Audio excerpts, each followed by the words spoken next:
नमस्कार सखीनो, मी अनुराधा. राधास खाद्य संस्कृतीमध्ये आपल्या सर्व सखींचं मनपूर्वक स्वागत. आज आपण नवीन अशी युनिक चटणी पाहणार आहोत. वेगवेगळ्या ठिकाणी चटण्या किंवा रेसिपी वेगवेगळ्या पदार्थांची आपण पाहतच असतो. आज आपण पाहणार आहोत अतिशय गुणकारी व 1 महिना टिकणारी जवसाची चटणी पाहणार आहोत. अतिशय सोपी पद्धत आहे करण्याची आणि पौष्टिक अशी ही जवसाची चटणी आहे. इथे मी मिक्स चटणी करणार आहे ही जवसची.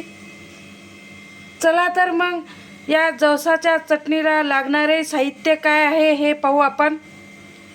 इथे भरपूर प्रमाणात असे जवस घेतलेले आहे. 250 ते 300 ग्रॅम असे जवस घेतलेले आहे. अर्धी वाटी शेंगदाणे घेतलेत,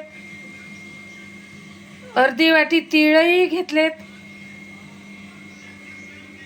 आणि भरपूर प्रमाणात लसणही घेतला.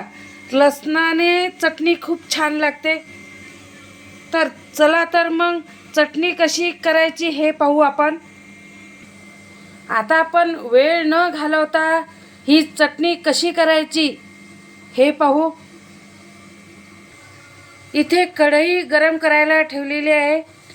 सर्वप्रथम जवस खरपूस भाजून घ्यायचे. जवस हे खरपूस भाजून घ्यायचे. हे ज्यावेळेस तडतड होतात याचा अर्थ हे भाजल्या गेलेले आहेत चांगल्या प्रकारे. याच्यामध्ये शेंगदाणे आणि तीळ तर घेतलेलेच आहे अर्धी वाटी. याच्यामध्ये जिरं पण अर्धी वाटी घ्यायचे. जवस, शेंगदाणे, लसण, जिरं, तीळ हे सर्व चांगल्या प्रकारे भाजून घ्यायचे. अशा प्रकारे हे सर्व भाजून घेतलं आहे. जवसाची चटणी हे मिक्स करणार आहे चटणी मी. जवसाची चटणी तीळ, शेंगदाणे, जिरं आणि लसण पण भाजून घेतलेलं आहे. हे मी मिक्स करून हे मिक्सरमध्ये काढणार आहे. चला तर मग मिक्सरमधून ही चटणी काढून घेऊ. या जवसाच्या चटणीमध्ये चवीनुसार मीठ आणि मी इथे 2 चमचे तिखट टाकलेलं आहे. तुम्ही तुमच्या आवडीनुसार तुम्हाला जसं आवडते त्या प्रमाणात इथे तिखट टाकायचं. हे सर्व मिक्स करून मिक्सरमधून काढून घ्यायचं आहे. तर आता मिक्सरमधून काढून घेऊ.